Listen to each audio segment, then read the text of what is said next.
Lieber himmlischer Vater, thank you for this day. wir danken für diesen Tag.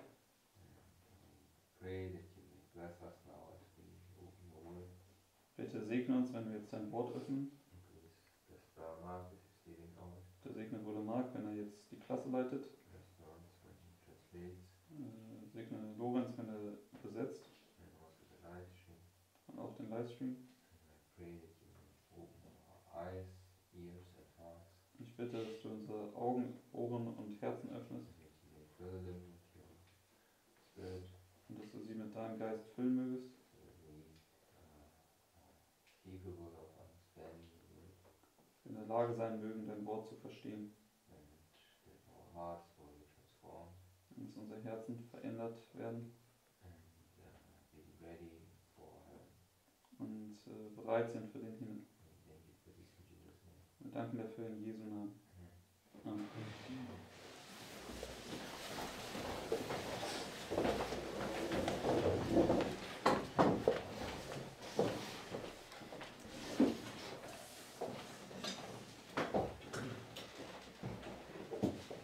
Okay, I just want to deal with a simple topic this morning. Ich möchte einfach mit einem einfachen Thema heute Morgen anfangen. And it's one that we've probably not thought too much about, Und das ist vermutlich ein Thema, was wir noch nicht so sehr bedacht haben.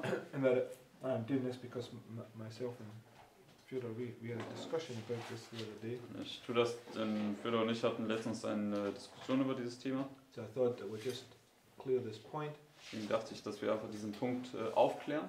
So, when we look at the reform line, Wenn wir uns die Reformlinie mit anschauen, we have the everlasting gospel from the time of the end to the closed door, right? haben wir das ewige Evangelium ja von der Zeit des Endes bis zur geschlossenen Tür.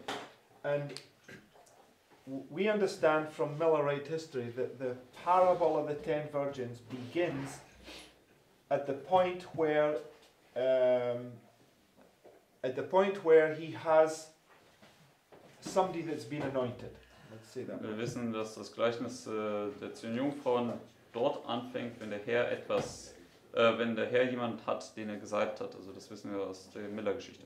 Okay, so for instance, this movement, right? Where does the parable of the 10 virgins close for this movement? Also zum Beispiel jetzt hier, wenn wir diese Bewegung betrachten, wo endet das Gleichnis der 10 Jungfrauen für diese Bewegung? If it's at midnight, then there's a lot of trouble. Also At am the civil Sunday law, zivilen Sonntagsgesetz. right? The civil Sunday law is where the parable of the 10 virgins closes for this movement. Also am zivilen Sonntagsgesetz, wo das Gleichnis der 10 Jungfrauen für diese Bewegung endet. Right. Right here, right? Genau.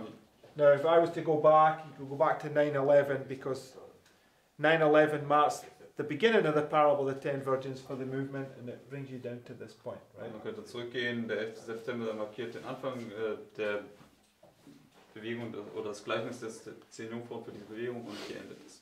Okay, so this here is where Christ would have began his public ministry, the 2 temple cleanses, right? Das hier ist, wo Christus seinen Tempel, seinen öffentlichen Dienst begann mit den 2 Tempelreinigungen. Okay, so when you get to this point, it's the end for one group of people, it's the beginning for another, right? Wenn du zu dem Punkt kommst, ist das Ende für eine Gruppe von Leuten und der Anfang für eine andere. So at the second temple cleansing, right, you have somebody or some people who are anointed, right? Deswegen bei der 2. Tempelreinigung haben wir also ein paar Leute, die dort gesalbt werden. So this Sunday law here, who's been tested in it? Und in diesem Sonntagsgesetz, wer wird hier geprüft werden? The church, right? Die Gemeinde.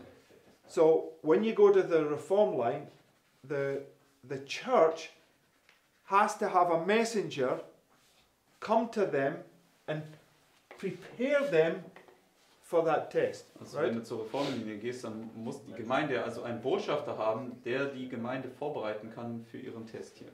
Right? That's what the reform lines teach us. Without that, can't just bring the Sunday law on the church when they're unprepared.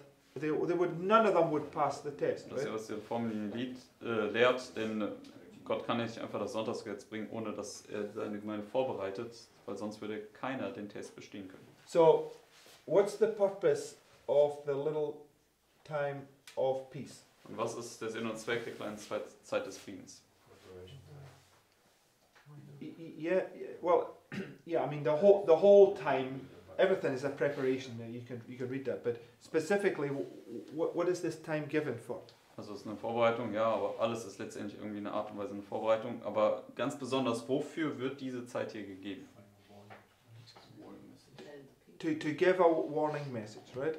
Eine Warnungsbotschaft zu geben. And the warning message will prepare them for the Sunday law, right? Die Warnungsbotschaft wird sie für das Sonntagsgesetz vorbereiten. Okay, so but in order to do that, he has to have a people typified by Christ, by Moses, and etc. etc. When they got baptized or marking the baptism and the circumcision, marks the point where a messenger is sent to that people. Right? Also, aber damit er das tun kann, braucht er hier eine Gruppe von Leuten, die zum Beispiel durch Mose vorausgestattet worden sind oder durch Christus dargestellt, auch durch die Beschneidung oder die Taufe. Right? So we are now in a preparation time, right, to prepare us to do this work right here. Also wir sind in einer Vorbereitungszeit, um uns jetzt auf dieses Werk hier vorzubereiten. Right? Richtig? And if I put a little waymark in here, this would be John. Wenn ich eine kleine Wegmarke hier noch reinsetzen würde, dann wäre das ja Johannes. And this would be Christ, right? Und dann wäre das hier Christus. Or another sense you could put Elijah. Oder auf einem anderen Sinne kann man hier Elia hinsetzen. And Elisha. Und Elisa. Right? So, if you were to take the reform line of Christ and just lay it on there, this would be the baptism, and this would be the 2 temple cleansings for the church, right? Wenn wir jetzt die Reformlinie von Jesus betrachten würden und hier drauflegen würden, wäre das ja die Taufe und das wären die beiden Tempelreinigungen für die Gemeinde. Right? And when you get to the end, it says it is finished, right? Wenn du zum Ende kommst, dann sagt es ist vollbracht. So when he says it's finished here, what's finished? Und wenn es hier vollbracht ist, was ist da vollbracht? And what's finished though? Die Gemeinde ist abgeschlossen, aber was ist da vollbracht? Okay, yes, the work in cleansing the church's hearts from all sin, right? Das Werk, das Herz der Gemeinde von aller Sünde zu reinigen. Right? So he has to have a holy people here who then are baptized, right? Deswegen braucht also hier ein heiliges Volk, die dann hier getauft werden. And it's now a little time of peace. Dann gibt es hier eine kleine Zeit des Friedens. They go forward and they begin to prepare the world for their test here, Und right? die gehen dann vorwärts und die bereiten jetzt hier die Welt für ihren Test dann hier vor. It's exactly the same pattern, right? Genau dasselbe Muster. So when you get to here and he says it's finished, it's done for the whole world. Wenn man Right? dann hierhin kommt und er sagt, es ist vollbracht, dann ist es abgeschlossen für die gesamte Welt. Right. So wherever this arrow comes down, right? What is it the beginning of? Also immer wenn dort dieser Pfeil runterkommt, welche Zeit beginnt das?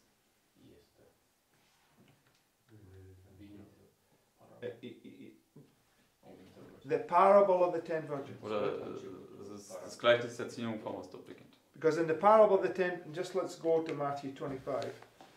Ja, zu Matthäus 25.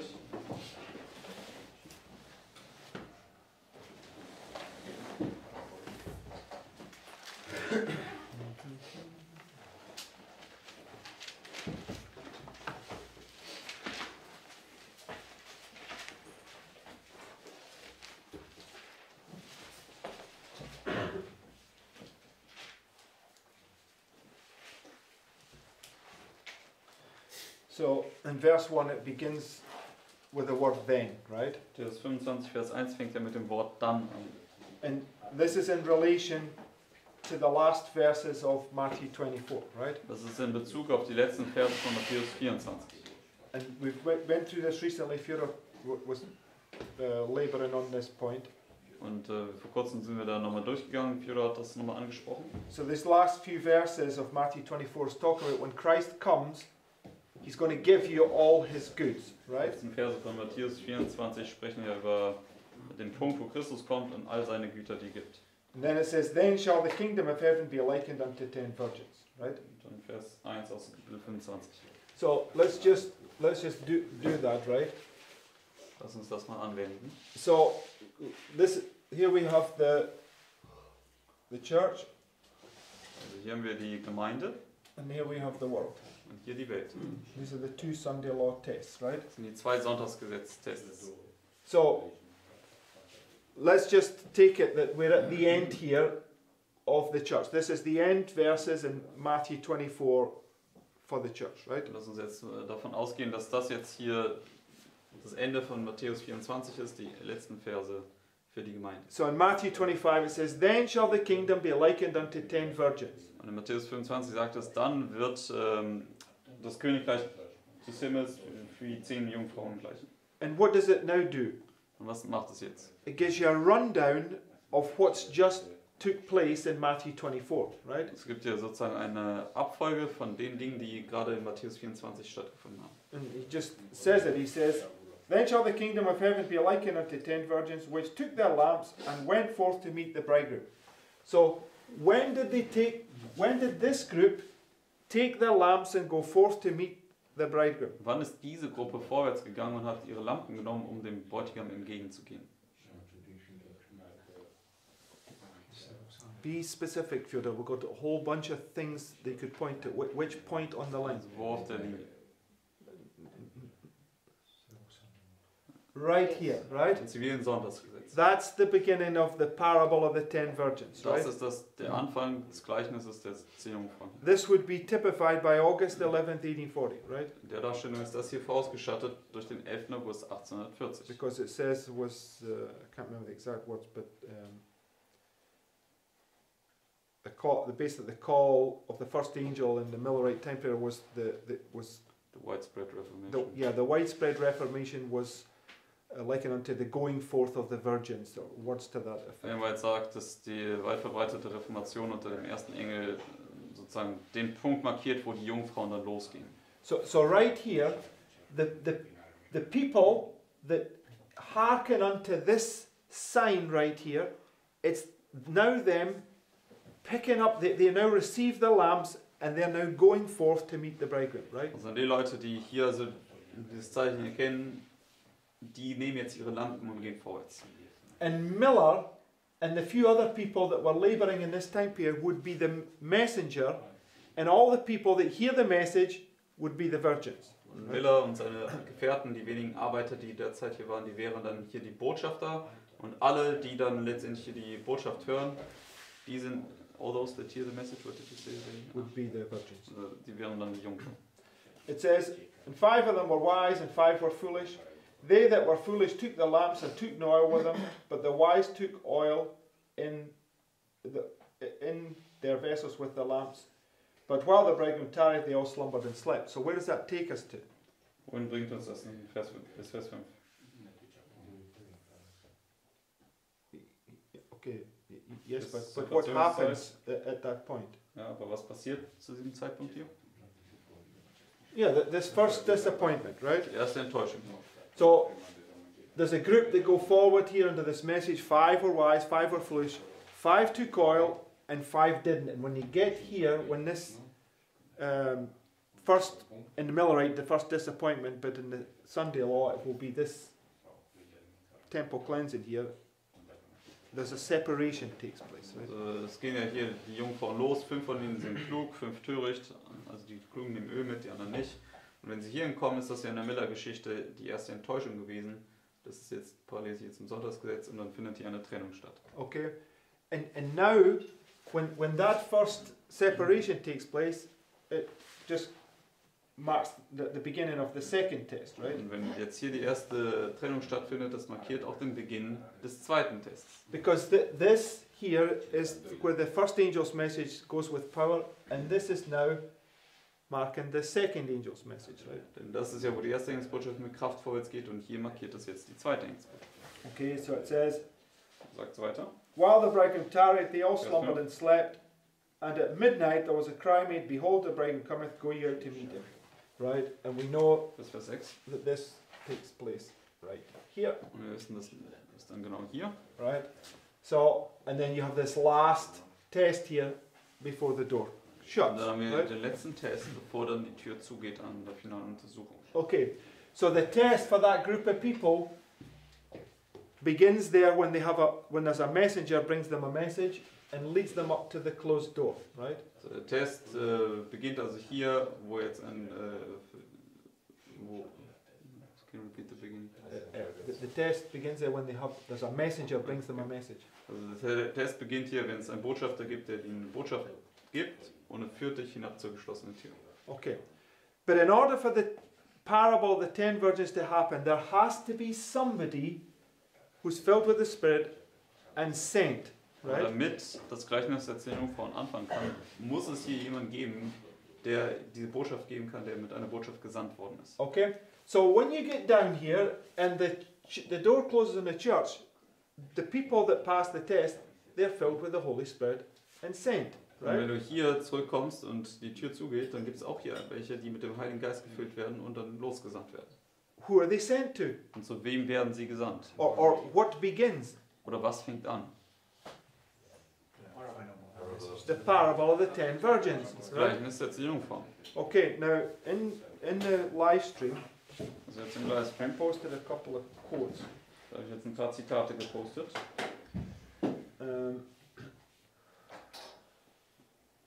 And if you go to the last quote that I posted, Und wenn wir zum letzten Zitat kommen, was ich gepostet habe.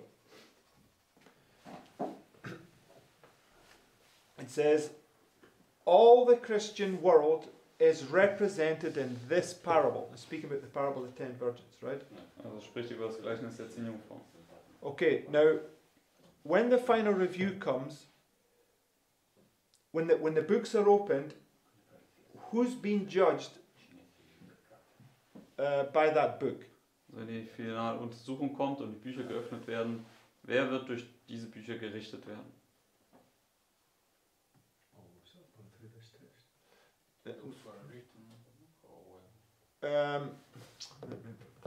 Maybe I'm not correct in how I'm saying this, but everybody that takes Christ upon their lips, who claims to be a Christian, that's the book that's going to judge them, right? Also jeder, der irgendwie Christus bekennt, der wird dann letztendlich auch gerichtet werden. Now, just remember this. Okay, just go to Romans 2 and verse 12. Gehen wir zu Römer 2, Vers 12.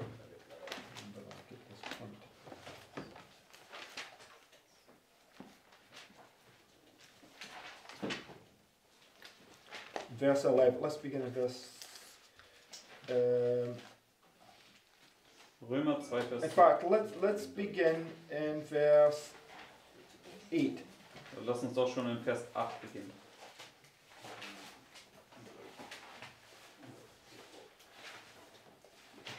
It says, but unto them that are contentious and do not obey the truth, but obey unrighteousness, indignation and wrath, tribulation and anguish upon every soul of man that doeth evil, of the Jew first, and also of the Gentile.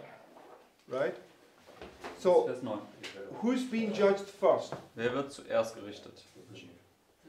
The Jew, then it's followed by the Gentile, right? Erst der Jude und dann gefolgt vom Heiden. Now, the Lord changes not, right? He deals with man always the same, right? Der Herr, der ändert sich nicht, er handelt ja mit den Menschen immer auf dieselbe Art und Weise. Okay, so what's the difference between a Jew and a Gentile? Was ist der Unterschied zwischen einem Juden und einem Heiden? The one professes to be a Christian, the other doesn't. No, it's not. That would be destroying everything that we're saying. But in this sense, both the Jew and the Gentile here both profess to be Christians. Im Fall hier sowohl der Jude als auch der Heide geben vor, Christen zu sein. So I'm asking the question, what makes you, if just go back to the literal first, what's the difference between a Jew and a Gentile? Was ist der Unterschied zwischen einem Juden und einem Heiden? Circumcised, right? Ob du beschnitten bist oder nicht. So you had to be circumcised in the flesh. This is what made you different, right? Also du musstest im Fleisch beschnitten sein, das hat dich sozusagen unterschieden. Right? And let's just take it that the beginning of the parable of the 10 virgins in Millerite history, August 11, 1840. What sign was there in the book of Revelation? Am 11. August 1840 im Gleichnis der Erziehungsform, welches Zeichen gibt es im Buch Offenbarung?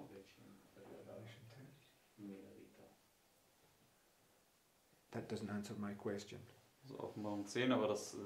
Revelation 10 is not a sign. There's something in Revelation 10 that's a sign. Also da gibt es etwas in Offenbarung 10, was ein Zeichen ist. So what was the sign there at this waymark on August 11, 1840? Also was war das Zeichen dort an dieser Wegmarke am 11. August 1840? Okay, and maybe it's just a hard question. The rainbow, right? The sign of the covenant. Der Regenbogen, das Zeichen des Bundes. So when you come to this point and you pick up your lamp, what have you now entered into? Also wenn du jetzt zu dem Punkt kommst und die Lampe aufnimmst, wo bist du jetzt eingetreten? You've entered into covenant with the Lord, Du right? bist jetzt in einen Bund mit Gott eingetreten. Okay, just keep your place in Romans. Go to John 15. Haltet euren Finger in Römer, gehen wir zu Johannes 15. Because we must understand this, right? Wir müssen das verstehen. What makes the difference between a Jew and a Gentile? Was macht den Unterschied zwischen einem Juden und einem Heiden? Verse 22.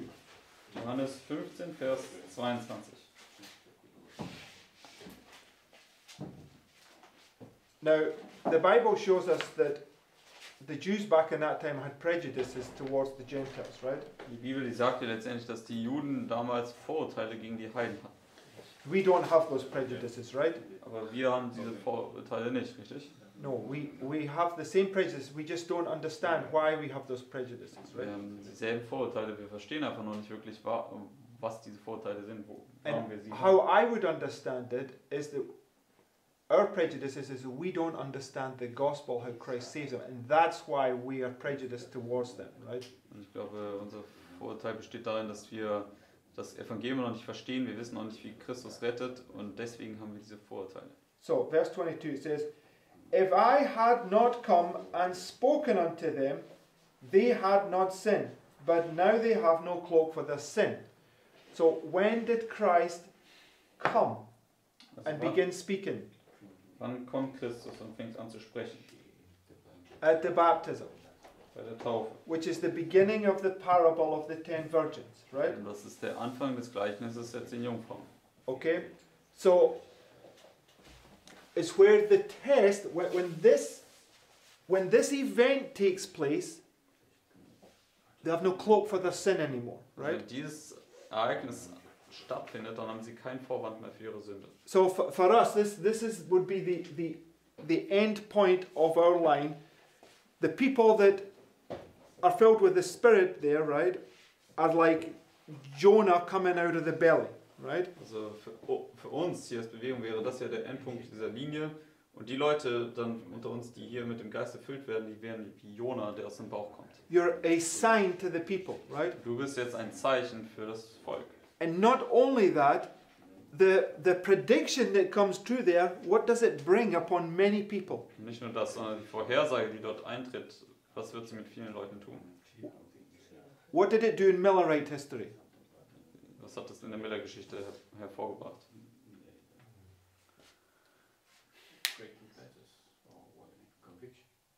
Conviction of what? That's what I'm asking. It brought conviction. What did it do? Hat große Überführung gebracht, aber Why was were hat they es getan? convicted? Warum sind sie überführt worden?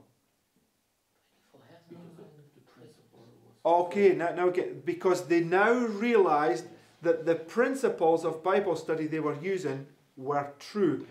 Weil sie And jetzt, that's what brought fear upon them. jetzt erkannt haben, dass die Auslegungsmethoden, Auslegungsprinzipien, die die Milleriten angewandt haben, wahr sind.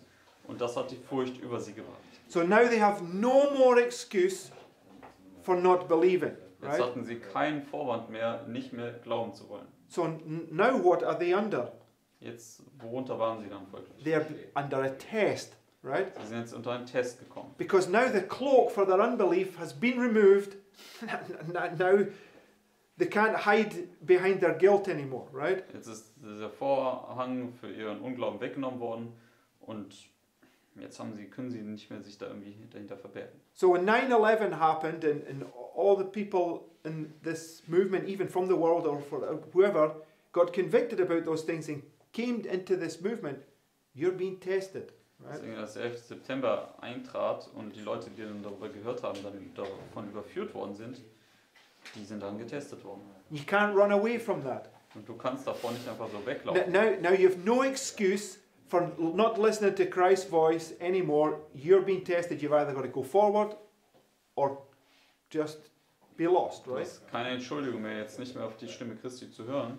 Entweder kannst du vorwärts gehen oder du kannst wählen, verloren zu gehen. You're judged on what light you have and what you could have had. Du wirst right? nämlich gerichtet gemäß dem Licht, was du hast und gemäß dem Licht, was du hättest haben können. Right? That's how the gospel works, right? Das ist, wie das Evangelium arbeitet. Okay, so the point is, right, we have been going through this since 9/11, going all the way through the movement, and right here, he's about to have a people typifying Christ for the church, right? Also seit dem 11. September sind wir als Bewegung vorwärts gegangen und hier im zivilen Sonntagsgesetz wird er jetzt ein Volk haben, eine Gruppe haben, die vorausgestattet ist durch Christus. Then they will take the church through the parable of the 10 virgins to the closed door, right? Oder die selbst auch Christus vorausstatten. Und dann führte die Gemeinde durch das Gleichnis der 10 Jungfrauen bis hin zur geschlossenen Tür. And when you get here, Und wenn du hierhin kommst, the Gentiles, what do they not have anymore? Oh, when I say Gentiles, I mean, yeah, okay, yes, but it doesn't matter. I'm being wenn du specific. hierhin kommst, was haben die Heiden dann nicht mehr? Because it's all Gentiles who are not Protestants. No. Yes, but that's not the point I'm making, right? Okay, just let's. What do the Gentiles not have anymore? Was haben die Heiden hier nicht mehr? They have no excuse, Sie right? haben keine Rechtfertigung, keine Entschuldigung mehr. Now, many people will just not come there. They just will have no interest in the Bible. No matter what you tell them, they will never come, right? Ja, viele Leute, die werden einfach gar nicht erst kommen, egal was du ihnen sagst, sie werden einfach nicht kommen wollen. Okay? But many people will come and take hold upon Christ, the words of Christ right there, right? Aber viele werden trotzdem auch kommen und werden hier die Worte Christi ergreifen. And they are now Christians. They are grafted in to the tree, the vine, right? Und die sind dann als Christen betrachtet, denn sie sind jetzt in diesen Weinstock eingepfropft worden. And they are represented in the parable of the 10 virgins, right? They're as much God's people as anybody else, right? Sie werden jetzt auch im Gleichnis der 10 Jungfrauen dargestellt als Jungfrauen, denn sie werden genauso Gottes Volk sein wie jeder andere auch. So go back to Romans 2 and verse 10. Jetzt zurück zu Römer 2, Vers 10.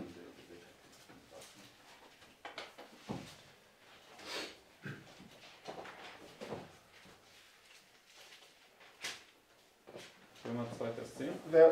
Verse 10, it says, But glory, honour and peace to every man that worketh good, to the Jew first and also to the Gentile. For there is no respect of persons with God. So what does he say right there in verse 11? Das sagt er hier in Vers 11. Those that claim to be Seventh-day Adventists, right, and those that are of the world, he's going to treat you exactly the same, right? Diejenigen, die 7-Tags-Adventisten sind oder diejenigen, die von der Welt kommen, er wird dich genau gleich behandeln. For as many as have sinned without the law shall also perish without the law, and as many as have sinned in the law shall be judged by the law. That's the verse I wanted to look at, verse 12. Bis Vers 12. Den Vers möchte ich anschauen. So just because people choose not to believe and don't come and be part of the parable of the 10 virgins, they will be judged without the law, right? Auch nur, selbst wenn Leute jetzt nicht es wählen zu kommen, wenn der Ruf geht und Teil der Jungfrauen zu werden, sie werden trotzdem gerichtet, dann zwar aber ohne das Gesetz. Because they're still written in there, right? Denn sie sind immer noch hier niedergeschrieben. The heathen that are written in here that never came to Christ in the Old Testament times, they are those Gentiles that refuse to become part of the parable of the 10 virgins, right? Die Heiden, die damals zur Zeit Christi es abgelehnt haben, zu Christus zu kommen, sie haben es abgelehnt, Teil der Jungfrauen zu sein, aber sie sind dennoch hier niedergeschrieben. That's based on a decision, not knowing they made a decision. Yes, like the heathen in the time of Noah, they had heard about God, they knew about it, but they just were saying, I'm not believing that. They chose not to believe, Also right? die Heiden zur Zeit Noahs, die haben zwar die Botschaft gehört, aber die haben gewählt, zu sagen, ich glaube das nicht. That'd be the same as the invitation to the wives. I have a wife, I have a field, I have a... No, that's different. That's Christians that have come in and believed in the name of Christ. That's what I'm saying. All the parables are referring to God's people, Also right? die And he's Frage, speaking directly to you.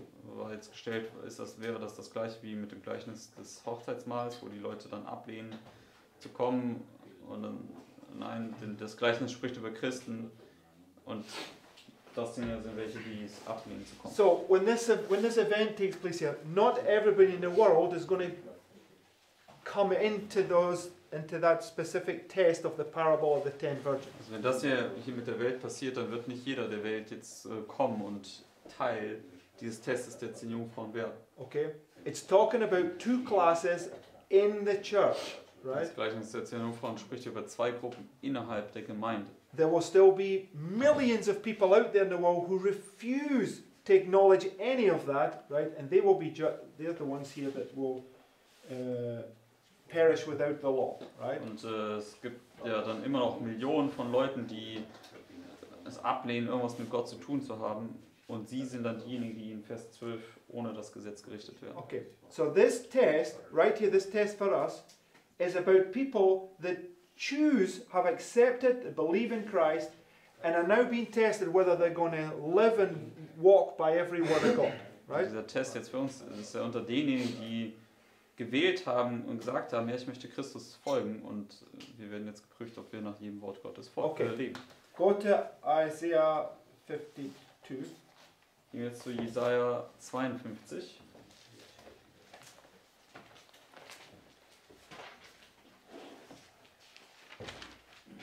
Jesaja 52. No, 56, excuse me. Jesaja 56.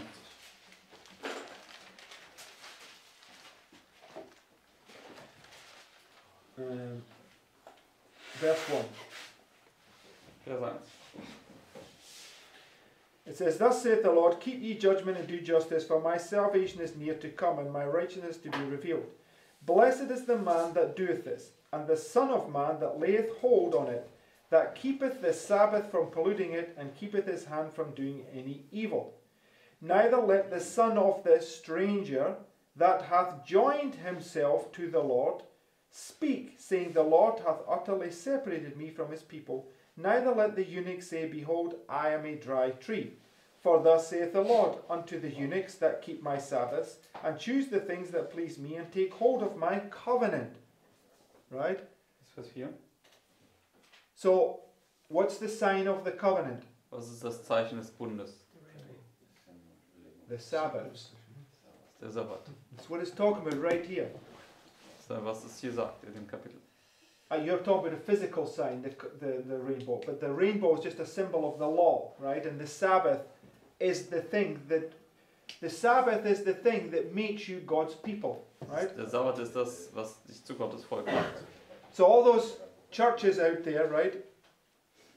At this point in time, they are not tested because they have not been convicted that the Sabbath is the truth that they have to keep. Right? Die Gemeinden dort draußen, die sind bisher noch nicht getestet, weil sie noch nicht überführt worden sind, dass der Sabbat wirklich die Wahrheit ist. But when they get here and this event comes to pass, right, they will come under great fear because they will have no cloak for their sin anymore. Und wenn Right? sie hierhin kommen, dann wird große Furcht über sie kommen, denn sie werden kein Vorwand mehr für ihre Sünden haben. All those eunuchs, which is these Gentiles, these other churches, will come and take hold upon his Sabbath. They now enter into covenant with the Lord, and the test begins for them. Ja, Right? diese Eunuchen, das sind ja dann diese Heiden, die dann kommen werden, die werden kommen und den Bund des Herrn ergreifen und ja, den Sabbat halten. Okay.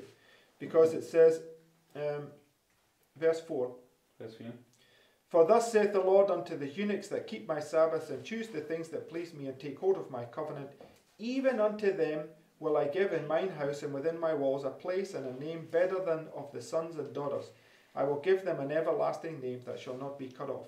Also the sons of the stranger that joined themselves to the Lord to serve him and to love the name of the Lord, to be his servants, every one that keepeth the Sabbath from polluting it and taking hold of my covenant. The Sabbath is the sign, right? Sabbat ist das Zeichen. So this is what's going to differentiate between the world and God's people, is the Sabbath, right? Also das ist, was letztendlich das Volk Gottes von der Welt unterscheiden wird, das ist der Sabbat. Okay, now just go back to those quotes that I posted. Jetzt zurück zu den Zitaten, die ich gepostet habe.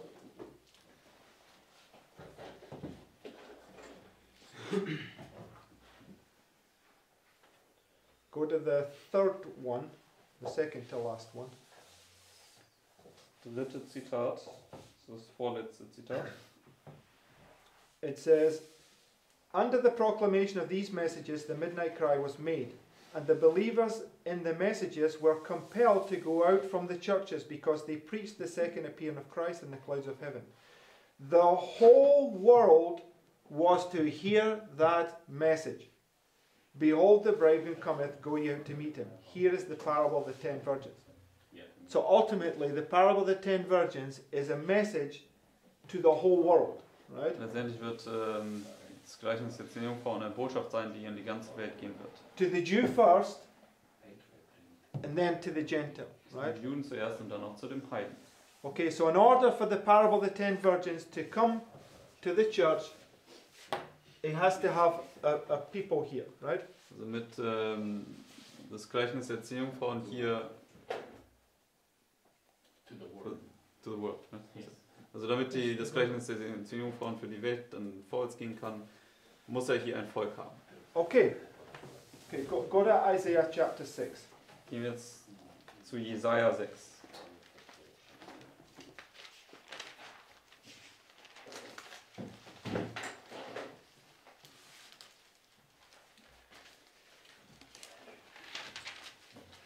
Verse 6. Jesaja 6, Vers 6.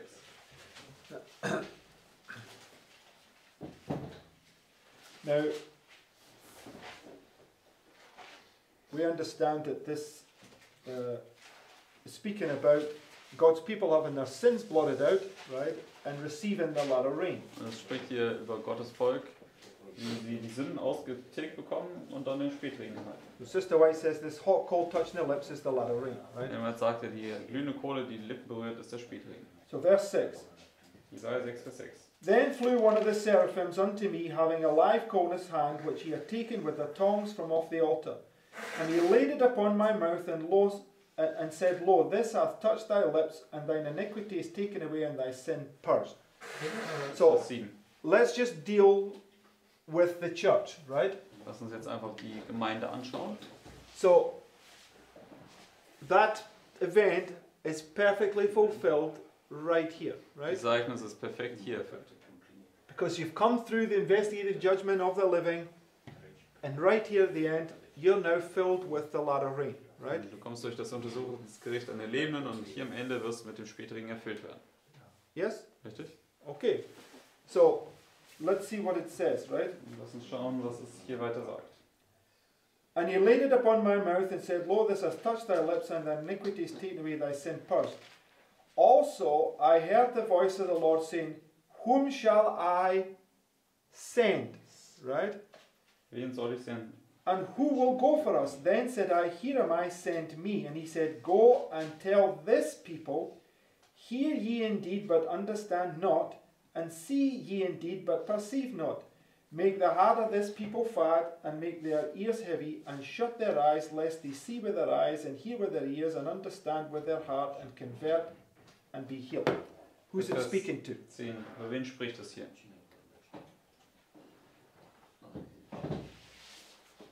You don't get the answer from reading that, you get the answer from looking at the board. Who's it reading? Who's it Also ihr werdet die Yeah, Antwort referring to. finden hier auf der Tafel. Auf wen nimmt es hier Bezug? For the Gentiles that were coming in. Yeah, to the Gentiles, right? Das bezieht sich auf die Heiden, die jetzt kommen werden. But Christ used these words always to refer to the Jews when he was teaching them, right? Aber Christus hat diese Verse hier benutzt, um auf die Juden zu verweisen, als er sie letztendlich verwendet hat. Because Christ began with his church here, right? Weil Christus ja mit seiner Gemeinde hier angefangen hat. So when he's in this time and he's using these words, it's dealing with the church, right? Wenn er in dieser Zeit ist und diese Verse nimmt, dann handelt es von seiner Gemeinde. Because he had to follow scripture, he has to deal with the Jew first, right? Denn er muss ja die Schrift verfolgen, er muss zuerst mit den Juden zu tun haben. Okay? And then when you get to the end, he's going to have a people, right? Und wenn er hier zum Ende kommt, dann wird er ein Volk haben. And they will just emulate the same thing and they will now go to the world, right? Und sie werden dann letztendlich dasselbe, okay. Sie werden dasselbe widerspiegeln und dasselbe geht dann hier an die Welt weiter. So, verse 11. Vers 11. Then said I, Lord, how long? And he answered, until the cities be wasted without inhabitant, and the houses without man, and the land be utterly desolate. So, he's standing at this point. Where's he pointing to now? Es steht jetzt an dem Punkt, worauf weist er jetzt hin? Because he's asking how long. Does he tell him till when? Er fragt ja jetzt, wie lange und was ist die Antwort bis wann? Zur Zerstörung der Städte. Okay, so where? Bis zur Zerstörung der Städte, also bis wohin? We're going through this the last few days. What point marks the destruction of the cities? Welcher Punkt markiert die Zerstörung der Städte? That's not something wrong, but specifically we were talking about what's the point that marks the destruction of the cities? Zeit, final zu tun, ja, aber welcher Punkt? Seid ein bisschen genauer. The seventh plague, Die 7. Plage. right? And we know that when we in here, right? Let's take it. You got 1, 2, 3, midnight cry. 1, 2, 3, 4, 5, 6, 7, right? Wenn wir das hier reinsetzen, dann wissen wir, haben wir hier diese Plagen markiert. Midnight. Mitternacht. It's the point where Christ flies over and he smites all those that don't have the blood, don't have the seal of God. Das Right? ist der Punkt, wo Christus ja über die Dächer fliegt und sozusagen alle erschlägt, die das Blut nicht auf den Türpfosten haben. Okay, so you got this beginning of the 7 last plagues there, right? Und dann haben wir den Anfang der buchstäblichen 7 letzten Plagen dort. Okay, so this 7th plague here at the final review, where the cities begin to get really beaten badly, right? It's just typifying this point right here, right? Also diese 7. Plage, wo die Städte wirklich schon stark geschlagen werden, schattet aber im perfekten Sinne den Punkt hier voraus. Because what happens here that's prefigured here? Denn was passiert dort am Ende, was dort vorausgeschattet wird? They're all raised out of their graves, Die right? werden hier aus den Gräbern, den buchstäblichen Gräbern erweckt. Okay, and this is Jonah coming out of the belly, right? Out of the belly here, out of the belly here, right? Das ist Jona, wie er aus dem Bauch hier kommt und hier kommt. Okay, so whenever that point marks, it's a resurrection that's taking place. Also Right? immer wenn es diesen Punkt der 7. Plage markiert, dann findet dort eine Auferstehung statt. Okay, so the point that I want to get to see is the perfect fulfillment of this is when God, it is actually twofold, right? So the civil Sunday law Das ist letztendlich zweifältig, dieses Werk in Jesaja 6 am zivilen Sonntagsgesetz, is where this will be fulfilled for the church, right? das sich für die Gemeinde erfüllt. The final review at the end of the first Sunday law is where it will be fulfilled for the world. Und die finale Untersuchung am Ende des ersten Sonntagsgesetzes, das ist dann, wenn sich das für die Welt erfüllt. So when he's sent, it's the beginning of the parable of the 10 virgins, Deswegen, right? wenn er hier gesandt wird, dann ist es der Anfang des Gleichnisses der 10 Jungfrauen. Right? Richtig? Everybody see that? Kann Right? jeder sehen? Now, just go to chapter 7, Gehen wir jetzt zu Jesaja 7. right?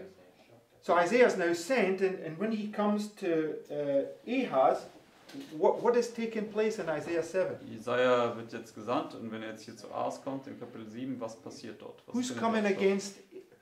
First question is, who is Ahaz? Erste Frage, wer ist Ahas? King of what? No. He's king of Judah, Das ist der König Judas. right? And who's coming against him? Und wer kommt gegen ihn? Syria and Ephraim, right? Syrien und Ephraim. Who's Ephraim? Und wer ist Ephraim? The 10 tribes, Die 10 Stämme. right? It's a symbol of the Sunday law crisis here, right? Das ist ein Symbol für die Sonntagsgesetzgebung hier. So you have the 2 tribes and the 10 tribes. So what do you have Wir haben also die in this illustration? 2 Stämme und die 10 Stämme. Was haben wir also folglich in dieser Darstellung? No. You have the Gentiles as the 10 tribes, and the 2 tribes as God's people he's entered into covenant with, right? Also wir haben die 10 Stämme als die Heiden und die 2 Stämme als Gottes Volk, die mit ihm in den Bund getreten sind. The world is represented by 10, right? Die Welt ist ja durch die Zahl 10 dargestellt. Okay, so Mount Carmel, Am Berg Karmel zum Beispiel. Elijah, who does he represent? Wen stellt Elia dar? Represents God's people, right? Stellt Gottes Volk dar. Who's arrayed against him? Und wer ist gegen ihn aufgereiht? Ahab. Ahab. Who is Ahab? Und wer ist Ahab? He's the king of Ephraim, right? Er ist der König Ephraims. Right? So you can see quite clearly here that the 12 tribes, right, is the whole world in one sense, Man right? kann hier sehr deutlich sehen, dass die 12 Stämme in einem Sinne die ganze Welt darstellen. But there's a separation takes place in the Bible, right? And those 10 tribes, what do they then become? Oder findet eine Trennung statt in der Bibel und was passiert mit diesen 2 Königreichen? No, they get, yes, 10, but what do they become? What symbol do they become? You asked what symbol does the 10 tribes become? Yes. Okay, was für ein Symbol, zu was für ein Symbol werden die 10 Stämme? Okay, maybe it's an obscure question. What happened to the 10 tribes? They get taken away, right? Also was passierte mit den 10 Stämmen? Sie sind weggeführt worden. And what happens after that point? Und was ist nach diesem Punkt mit ihnen passiert? You mean the lions that came, or you mean that they apostatized because they mingled the truth? No. They're already apostatized. They're already been taken away. I'm saying, Oh, what happened to those? Wanderers among the nations. Yes, they become wonders among the nations. But what happened is some of them got brought back, right? Some of those priests got brought back into the land, and they were now teaching Babylonians God's, supposedly God's truth, right? Also was passiert ist nach der Wegführung, kamen ja ein paar Priester zurück und die haben dann die Babylonier, die dann letztendlich ja da in das Land gekommen sind, dann scheinbar Gottes Gesetz gelehrt. Because when they took the 10 tribes away, they filled the land with people from Assyria and Babylon, etc. Denn Right? als sie ja die 10 Stämme weggeführt haben, haben sie das Land mit Leuten aus Babylon, aus Syrien und so weiter gefüllt. But it says that lions were coming and killing their children. Denn das steht ja geschrieben, dass Löwen unter sie kamen und die Kinder von ihnen getötet haben. So they thought that they'd offended the gods, so they went to these people and say, come and teach us about your God so we won't offend them. Und sie haben dann gedacht, ja, wir haben den Landesgott also beleidigt, deswegen kommen, wir holen ein paar Priester zurück, dass sie uns die Gesetze dieses Landesgottes lehren. But what did these priests teach them? Aber was haben diese Priester, diese Babylonier gelehrt? A true religion or a false religion? Wahre Religion oder falsche Religion? Sorry? False. Why was it false? Falsche Religion, warum? That's why they got scattered, right? Because what they were teaching was false in the first place, right? Das war ja der Grund, warum sie überhaupt vertrieben worden sind und ja, sie haben diese falsche Religion ja von Anfang an gelehrt. So what was the product of this union? Also was war das Ergebnis dieser Vereinigung? the Samaritans, Die Samariter. right? The Samaritans had a mingled religion, Die right? Samariter hatten diese vermischte Religion. Okay, and this is what we have in the world today. We have God's people who. So, you have the Jews, right? Das ist ja, was wir heutzutage in der Welt vorfinden. Wir haben die Juden. Right? And then you have the Samaritans, Und right? dann haben wir die Samariter. And now, if I do this, if I put.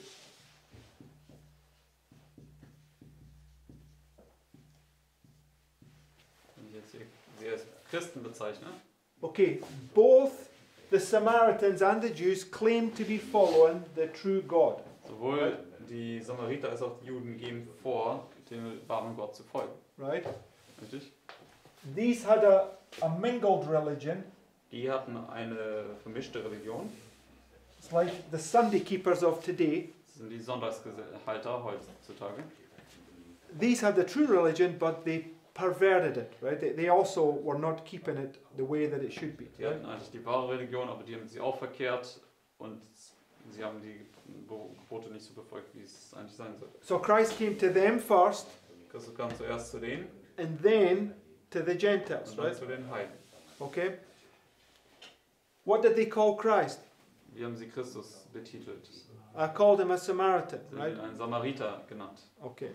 So and this is also about Christ at the well at the sixth hour, is it? Sixth hour, the Samaritan woman there, right? Auch Christus, als er am Brunnen war, zur 6. Stunde, kommt ja die samaritische Frau. Okay. So the Samaritans are the Sunday keepers, right? Die Samariter sind also die Sonntagshalter.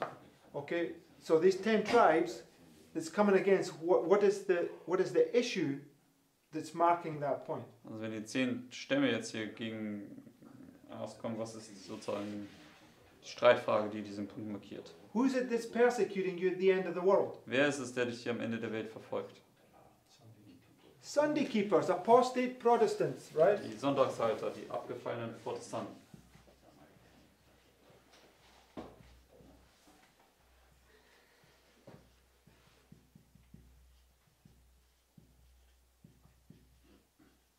Right? But amongst these right here, just like Christ did at the well with the Samaritan woman, are true believers, right? Unter denjenigen, genauso wie bei der Geschichte von Christus am Brunnen, gibt es wahre Gläubige. Right? And when you get to this point right here, they are the subject of the parable of the 10 virgins, right? Wenn du zu dem Punkt dann hier kommst, dann werden sie hier zum Thema des Gleichnisses der 10 Jungfrauen werden. Because what we read in that last quote, the first sentence was, all the Christian world, right, is represented in this parable. Das ist ja, was wir im letzten Zitat gelesen haben. Im ersten Satz, die ganze christliche Welt ist in diesem Gleichnis vertreten. Okay? First the Jews, then the Gentiles, right? Zuerst die Juden, dann die Heiden. And they're only Gentiles because they don't keep the Sabbath, Sie sind deswegen nur Heiden, weil sie den Sabbat noch nicht halten. right? But as we read in Isaiah 56, when you take hold upon the Sabbath, you take hold upon the covenant with the Lord. Marked by August 11th, 1840, it was the rainbow. Right? Aber wenn wir ja, wie wir in Jesaja 56 gelesen haben, dass wenn du anfängst, den Sabbat zu halten, dann ergreifst du den Bund und du trittst in den Bund da ein, auch dargestellt durch diesen Regenbogen am 11. August 1840. Right? Richtig?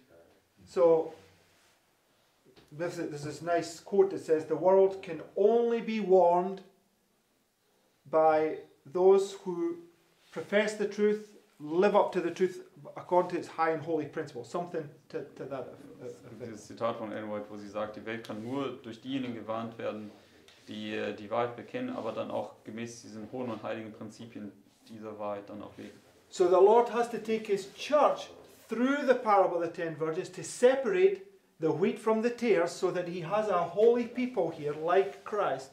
Der Herr muss erstmal seine Gemeinde durch das Gleichnis der 10 Jungfrauen führen, damit er Weizen vom Unkraut scheiden kann, dass er dann hier ein heiliges Volk hat, wie Christus war.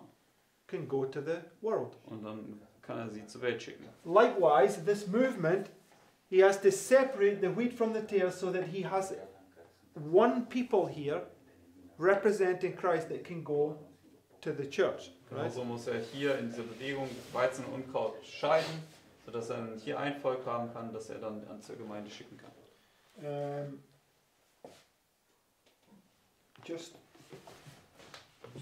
go to Luke chapter 4. Gehen wir zu Lukas 4. Just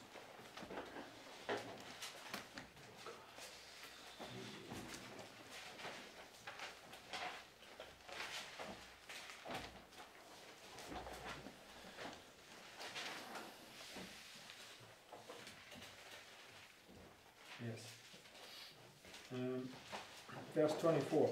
Lukas 4, Vers 24.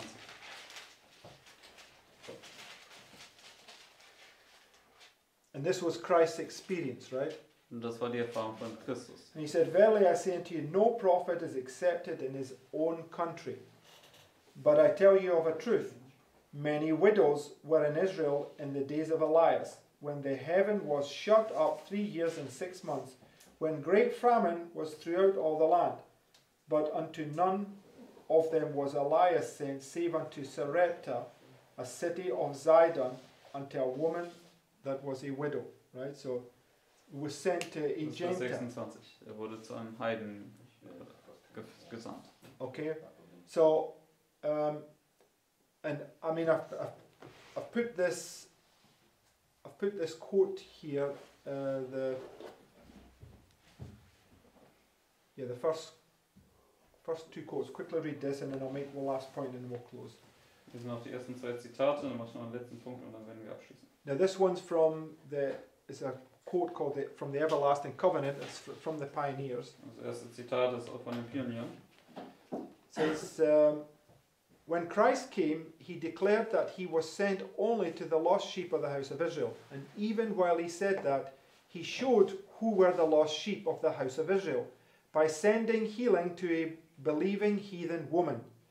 What Christ did for that Canaanitish woman, he was equally ready and anxious to do for every believing inhabitant of Canaan and of the whole world in the days of Joshua. All who did not stubbornly cling to their idols were to be gathered into the fold of Israel. But there should be but one fold, under one shepherd. There was salvation for all who would accept it, but they must become Israelites indeed. This is Isaiah 56. Das ist Jesaja 56. So, and he's referring to John chapter 10. Und er nimmt Bezug auf Johannes 10, Said there's one fold, right? wo Jesus sagt, da gibt es eine Herde. So, when Christ is coming to in one sense, he's looking for the lost sheep in the house of God first, then he's looking for the lost sheep out in the world, right? Er schaut immer nach den verlorenen Schafen im Hause Gottes zuerst und dann aber auch nach den verlorenen Schafen außen in der Welt. But the rule is, anyone that comes and is willing to renounce his false ideas, whether it be a worldling or somebody from the church, they are to be accepted, right? Aber die Regel ist, jeder, der bereit ist, letztendlich seine falschen Wege abzulegen, egal ob er jetzt aus der Gemeinde kommt oder von der Welt, der soll angenommen werden. It's just that he has to deal with his church first in order to have a holy people to go to the world, right? Aber es ist einfach nur, dass er zuerst mit seiner Gemeinde handhaben muss, um ein heiliges Volk haben zu können, was er an die Welt senden kann. Okay, last point I make. Go to Letzter Punkt, den ich machen go möchte. to Genesis 41. Gehen wir zu 1. Mose 41. Because we've been looking at this in light of the book of Daniel. Denn wir haben ja dieses Kapitel im Lichte des Buches Daniels uns angeschaut.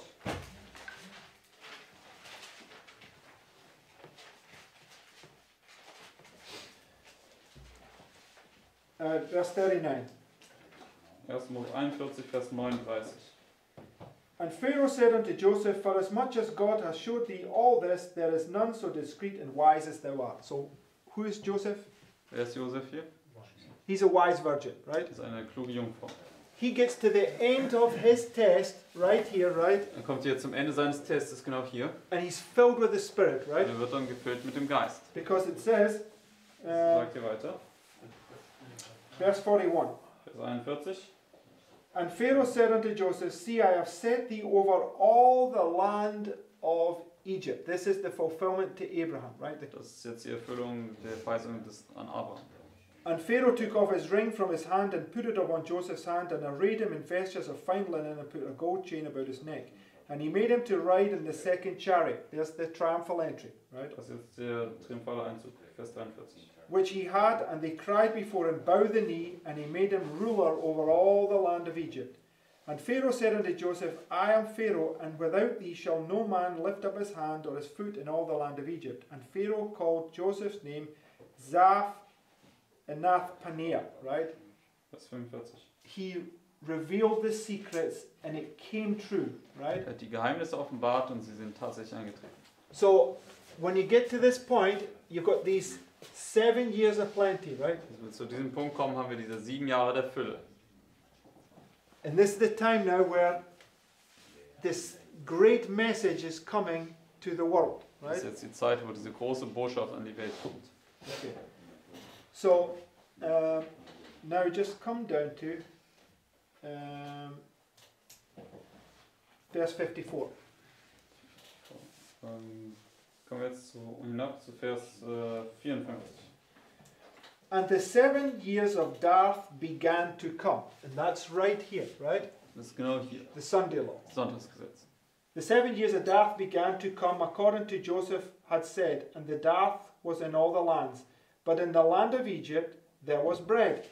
And when all the land of Egypt was famished, the people cried to Pharaoh for bread, and Pharaoh said unto all the Egyptians, Go unto Joseph, what he saith to you, do. Right? Vers 55.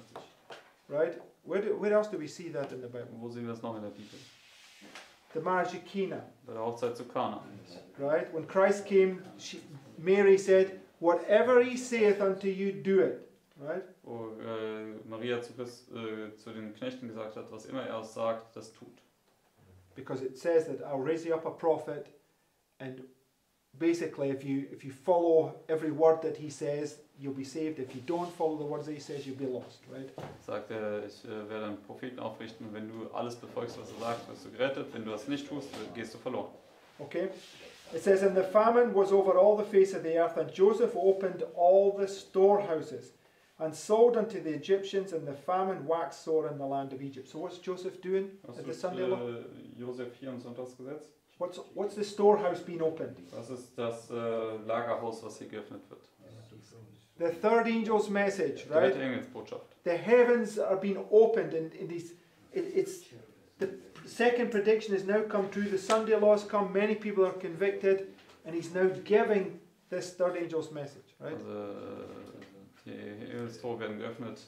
Sonntagsgesetz ist eingetreten. Die zweite Engelsbotschaft bestätigt worden.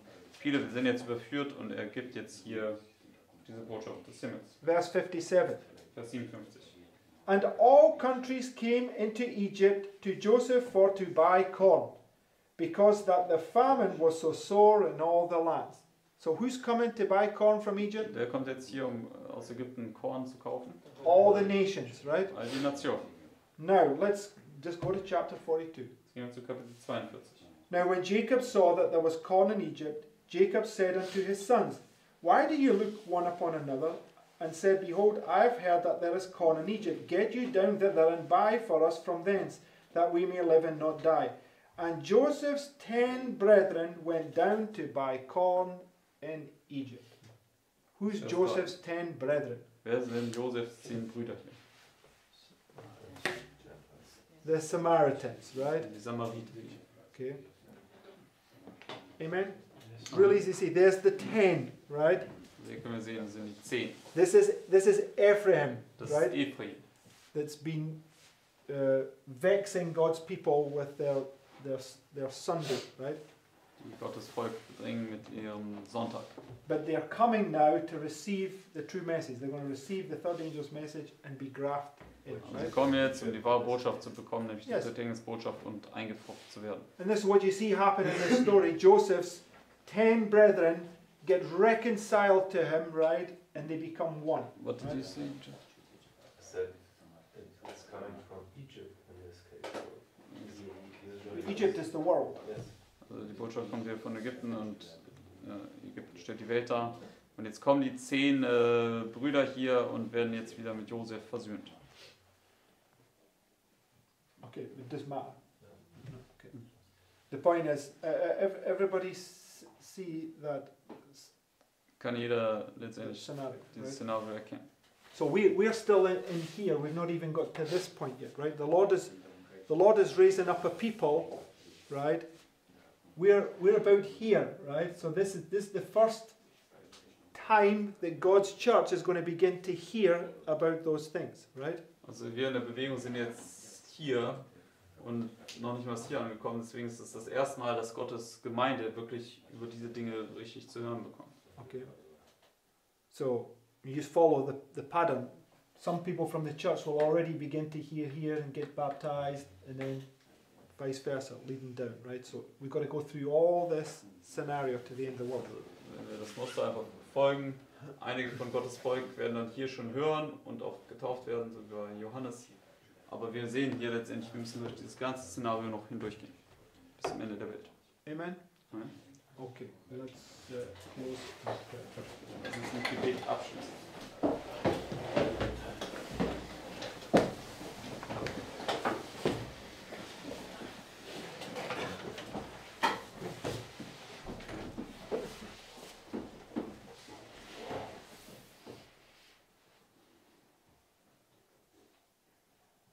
Dear Heavenly Father, Lieber himmlischer Vater, I thank you for this day and for this morning study. ich danke für diesen Morgenstudium am heutigen Tag. I thank you for all these wonderful truths that you show us daily. Danke für die ganzen wunderbaren Wahrheiten, die du uns täglich zeigst. And I pray that you help us each day to have these things in mind, whatever we do. Und also bitte hilf uns jeden Tag, diese Dinge im Verstand zu behalten. And I pray also that you bless us this day and all the things that we have planned. Und bitte segne auch uns diesen Tag und auch die Dinge, die wir geplant haben. And I pray also that you be with the people who follow these classes from some other place. Und ich bitte auch, dass du mit denjenigen sein mögest, die diese Klassen aus einem anderen Ort heraus verfolgen. I pray these things in Jesus' name. Amen. Ich bitte diese Dinge in Jesu Namen. Amen.